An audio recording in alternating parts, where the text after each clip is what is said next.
Hello everybody. No casting today. Didn't have a match to cast at the moment. So I thought I'd pull up my Mesmer build and show it to you guys, because I know I've been casting a few games where I've been playing my Mesmer and I've had a few questions on what the build is. Well, we're gonna look right now. So my Mesmer is a condition damage tanky build, which uses its mobility and ability to get out of damage to hold a point long enough to wear them down with conditions. The weapons I use are staff and scepter pistol. So for the staff, first we have Winds of Chaos. Bounce an orb of energy between foes and allies that applies random boons to allies and random conditions to foes. Now it does damage, can cause burning, bleeding, or vulnerability, and when it bounces back to you, causes might or fury. This is a really crazy auto attack. Then we have Phase Retreat. Teleport away from your target, summoning a clone that casts Winds of Chaos. This thing is amazing. It'll get you out of a lot of sticky situations against melee burst damage characters. It'll get you out of a lot of situations in general, but against melee professions, it's huge. Then Phantasmal Warlock. Summon an illusion that deals extra damage for each unique condition on the target foe.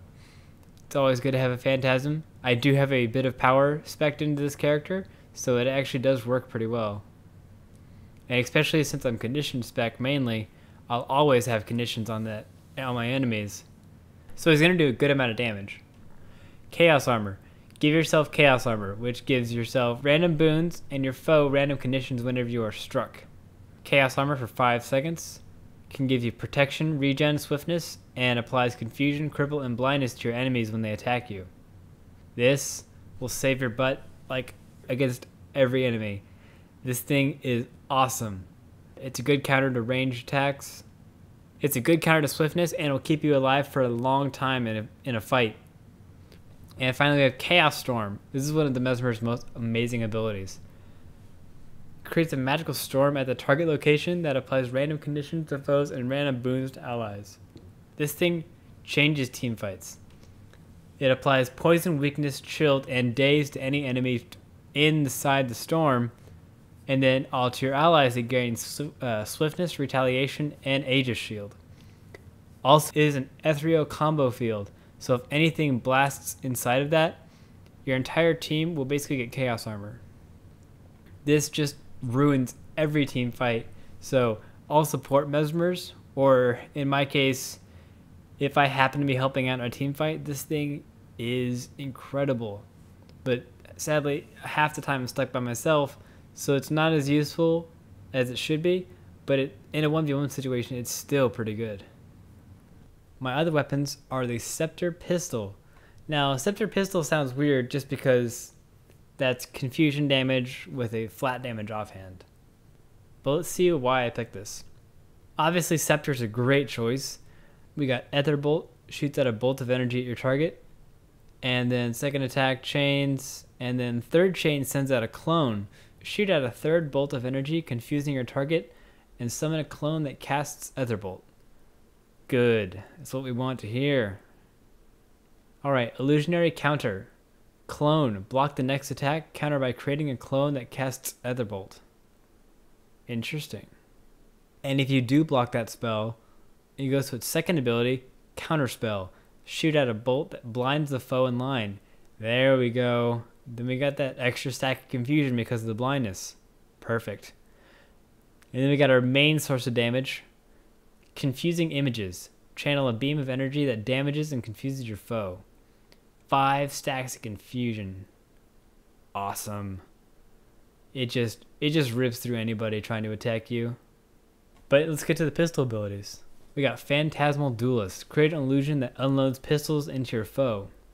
Now this seems weird since I'm condition damage spec, but I do have a decent amount of power, and I get stacks of might when I shatter my clones for more condition damage.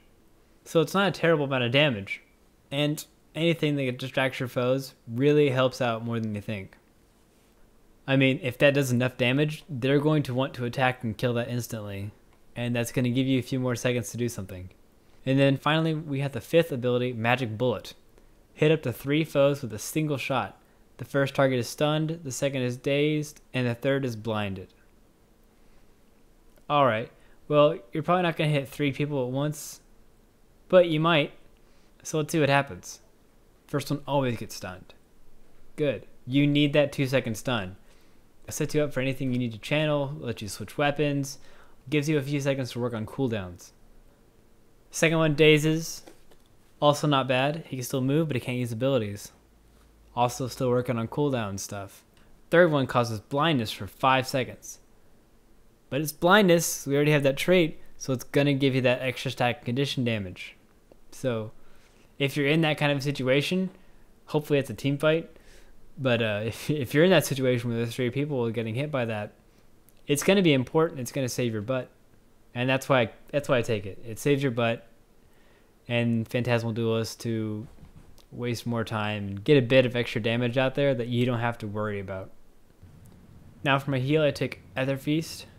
Heal yourself. Gain additional health for each active illusion. Cool.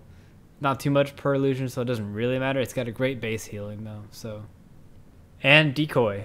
First utility is Decoy. Gain stealth and summon an illusion to attack your foe. This is a great stun breaker, and you become invisible. So really, your enemy has no idea where you're going. All he knows is that there's someone in front of him, and he's going to start attacking it, giving you enough time to get out of sight or behind him, so he cannot see you when you come back up and start nuking the crap out of him. It's an amazing ability, and I recommend it. Null Field. This is the ability that I'm not sure if I need, but it's always helped so far, especially in those fights against Guardians. I really hate being a tank and fighting another tank who's better at being a tank. So what I do is I take away a lot of his tankiness by getting rid of all those boons that he can summon. It just really helps even out the fight I have against the Guardians and gives me the edge. And then if I'm fighting someone like a Necromancer or a Ranger or something that's really stacking those conditions on, well, not like a Necromancer, but like an Engineer or something, the Null Field will get rid of that first immediate like group of stacks that they can get on you. Like Ranger and Engineer, they can put like 20 stacks on you in 5 seconds. It's a scary thing to have to deal with. So that will get rid of that and have them on cooldown while you just start ripping through them. For professions like that, where they are able to do tons of damage but have really high cooldowns, that's a really good idea for. But other than that, it'll help in team fights, but it's mainly for that fighting a Guardian, which I really hate doing. Like if you saw my last casting, I was pretty even with him. And of course, we need portals. Create an entry portal to your location that teleports allies to your exit portal. This is always needed. In any tournament, you will need this either way because you are a Mesmer. You'll need it. For me, I use it for point defense. That way, if I win a point and I've captured it, I can put down the portal and go help my team at another point. Since I have those staff abilities, I can be a great support too with all those condition damage. So I go and help out, and then something happens back at my point, and I just pop that portal back down, and I switch right over to it immediately before they can even nullify the node. It's just necessary for all Mesmers because it's so useful in map control. If you're support, you can use it to move your team around and make them more mobile than they should be. And of course on Kylo it's necessary because the Mesmer must be on the trebuchet using that portal so he can repair his trebuchet immediately after it goes down so he can help his team out as much as possible during the fight. And then of course for my elite skill I have Moamorph. Moamorph is basically an insta win no matter who you're against. So if you're having trouble in that 1v1 situation, you need to win that node or your team needs that kill, Moa the crap out of him. Basically, it's you have 10 seconds to get as much damage out as you can and kill him. That's 10 seconds. That's enough to do almost all of your cooldowns. So he should die. If he's not dying, you're not built correctly. But either way, you always need Moa. Moa's your friend. Alright, so we have that. Let's look at the traits. Now, I'm going 30 in Chaos, 10 in Inspiration, and 30 in Illusions. What does that give me? Well, besides 300 toughness, I get 10 seconds of regeneration when your health reaches 75%. Gain protection for 2 seconds when you gain regeneration. And 5% of your toughness has bonus to condition damage. Yeah, that's what I'm looking for. So obviously Chaos was a good choice. Let's see what the choices were though. Debilitating Dissipation. Clones apply a random condition to nearby foes when they are killed. I'm condition damage, sounds good to me. Mirror of Anguish. When disabled by stun, dazed, knockback, any of that, you mirror the disabled back to the source. This effect can only trigger once every 90 seconds. This is a hit or miss, obviously, because it goes for a lot of disables, but it's the disable. You want that to happen. It's just amazing. If they stun, daze you, knock you back, it just immediately affects them as well. It's silly. Especially when those thieves sneak up on you. Got that pistol whip ready and you don't care. You're gonna get out of there anyways. Alright, Chaotic Dampening. Plus 50 toughness while wielding a staff or trident. Reduces recharge of staff skills by 20%. Excellent. That's exactly what I'm looking for. Alright, 10 Inspiration. Grants retaliation to phantasms. Alright, whatever. But what we picked was Glamour Mastery. Glamour skills recharge 20% faster. Very important. Get that portal down as much as possible. And Null Field if you actually pick that. And last we have 30 in Illusions, which gives us Illusion Summoning skills recharge 20% faster. Awesome. All Shatter skills inflict confusion. Amazing. That's what I'm looking for. And Shattering Illusions gives you Might, which is good. I have 1560 power.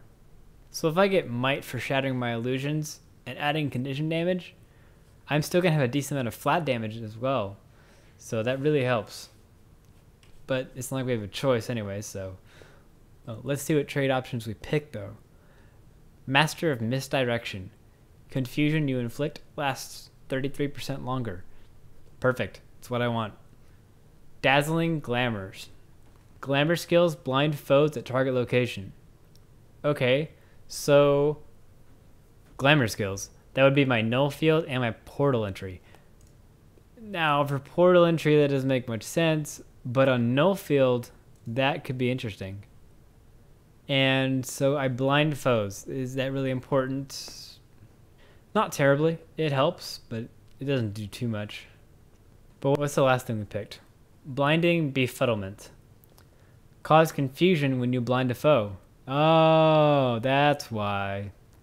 Yeah, we get an extra stack of confusion every time they walk through the null field.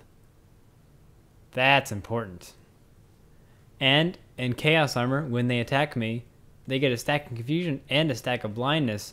So when they get that blindness, they get another stack of confusion because of that trait.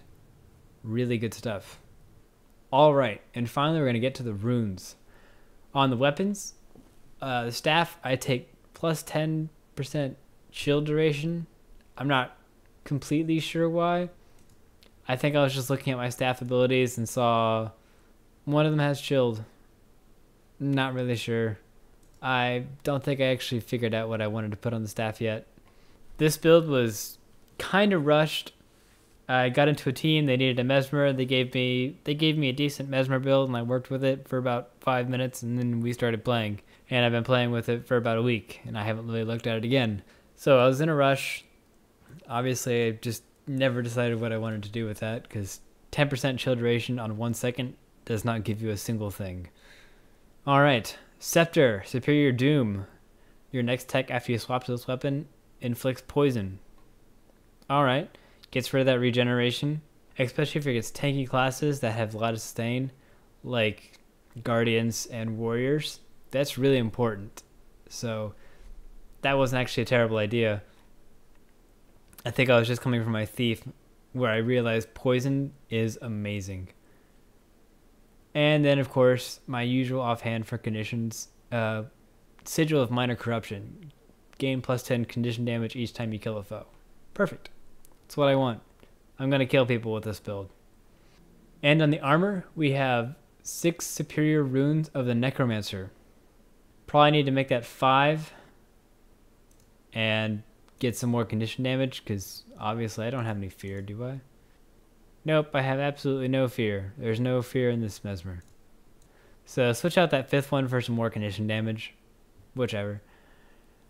And the accessories, carrying amulet. It's what you want. It gives you that power, it gives you that vitality, and that condition damage. That's all you're looking for. It helps in all of your abilities and keeps you a bit tanky, so those burst attacks won't overwhelm you as badly as they would. So yeah, that's my build for my Mesmer. It's really offensive for what it is. Obviously I can't take many hits, but I don't think that's the point of a Mesmer, is to take hits. You work off distractions and destroying your opponent, and then that Chaos Armor just backlashes in their face as soon as you put it up. So really it's about knowing your opponent and knowing when to take hits and when to get out of there. But I like it. It works for me, obviously. I've been doing really well with it. As a point defender, I'm a condition damage. That's perfect. It's what I want to be. I can take on squishy single target assassins like thieves, elementalists, and just ruin their day because of my mobility and my disorientating use of clones. It'll really get in their face, yet keep me at a safe distance to keep stacking my condition damage on them, which will quickly wear them down with their lack of HP. And I'm condition damaged, so I can wear down those tanky classes while being able to use my staff abilities to keep my opponent locked and not wanting to attack me, honestly. If they know what they're dealing with, that Chaos Armor and Chaos Storm really scares your opponent. They know it's really good, and they'll go out of their way to avoid it, which keeps you away from them and able to use your scepter abilities to keep stacking condition damage on them. It's really fun, has a high skill level, and it's allowed me to win quite a few tournaments with it. So if you feel like trying it out, making it better, obviously it can be made better. I have not looked at this very much. I've been a little busy. And not really caring since I'm winning. If I start losing again, I'll look at it again. But I've been winning, not really caring too much, and I'll improve on it later. So there you guys go. I hope you guys like this look at my Mesmer build. And I encourage you to try it out and send me feedback on what you find. Thank you guys for watching, and I'll see you next time.